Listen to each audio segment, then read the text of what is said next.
General Dwight D. Eisenhower and his deputy commanders chart the liberation of a lost continent, plan when and where the mighty armies of the United Nations will strike.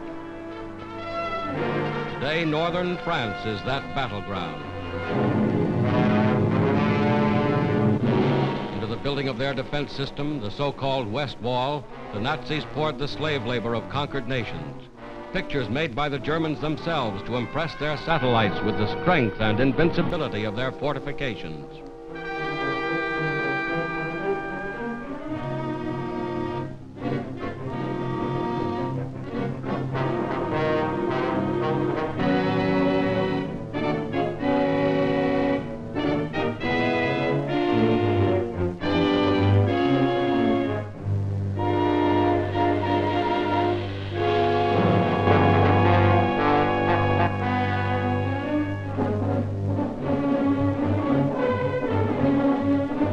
Within steel and concrete emplacements, 4 years in the making, the Germans have amassed every known weapon of defense. Whether those weapons are enough to stop the Allied onslaught will be proven in the struggle that lies ahead.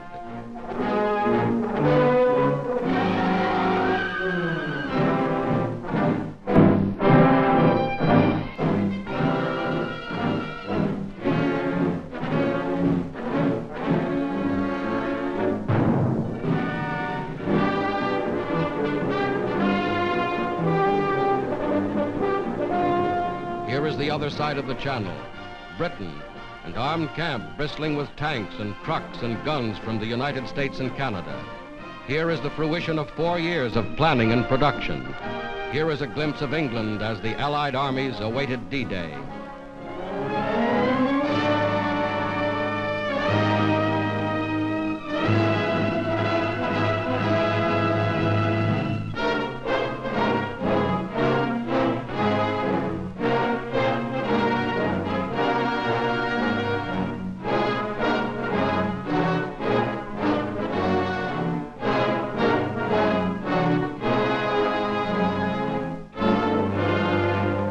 Locomotives built to run on continental railways, freight cars and tank cars to replace rolling stock destroyed by the Germans.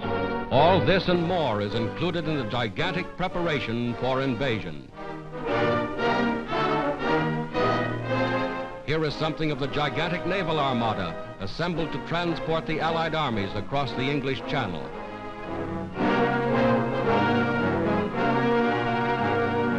Here is something of the ingenuity of Allied engineers. Assault boats and invasion barges launched directly from the decks of the ships that brought them to England.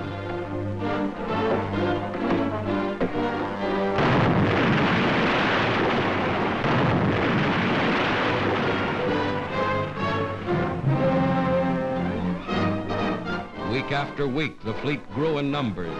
Steel ships of every description, ships expressly designed and constructed for the mission upon which soon they were to embark.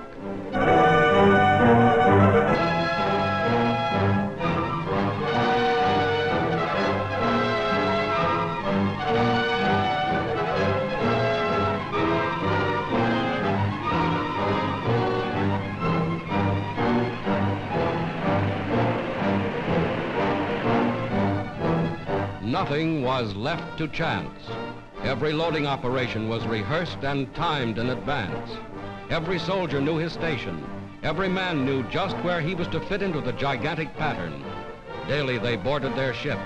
For all they knew, they were bound for France or Belgium or wherever their commanders had decided to strike. Every jeep, every tank, every piece of mobile equipment was assigned its place in the grand strategy of attack.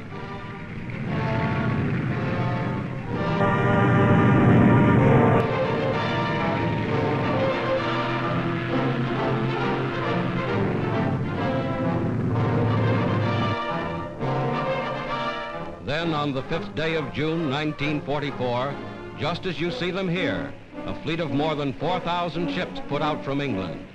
This was D-Day, 4th anniversary of the Battle of Dunkirk, and the Allied armies were striking back.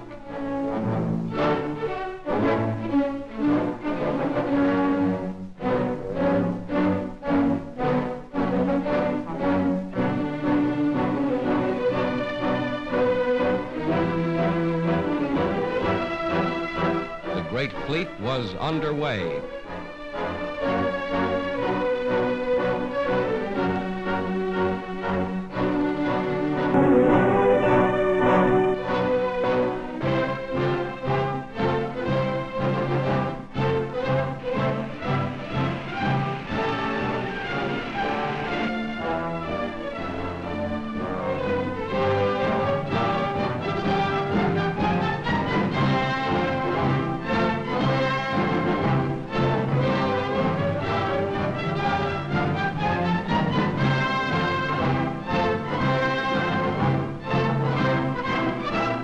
Morning of June 6th, this was the battleground. Fierce fighting around Caen. Vast squadrons of bombers and transports led the way. More than 11,000 planes spearheading the attack.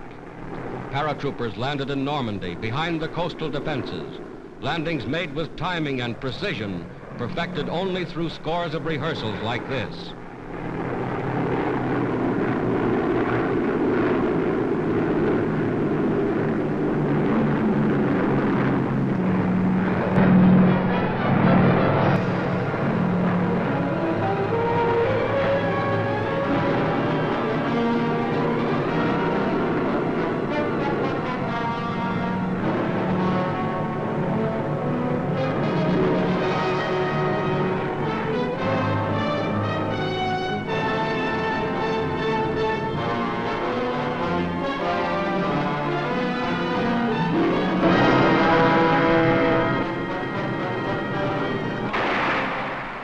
Barges approach shore ready for instant action.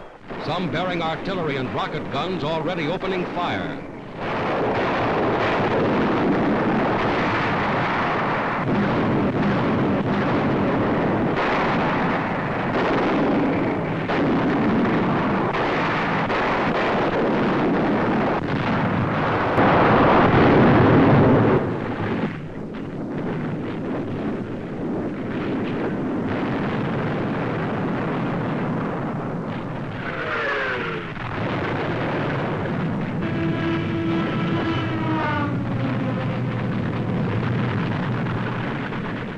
Today, just as in these scenes, the armies of the United Nations have made their first landings on the soil of Western Europe.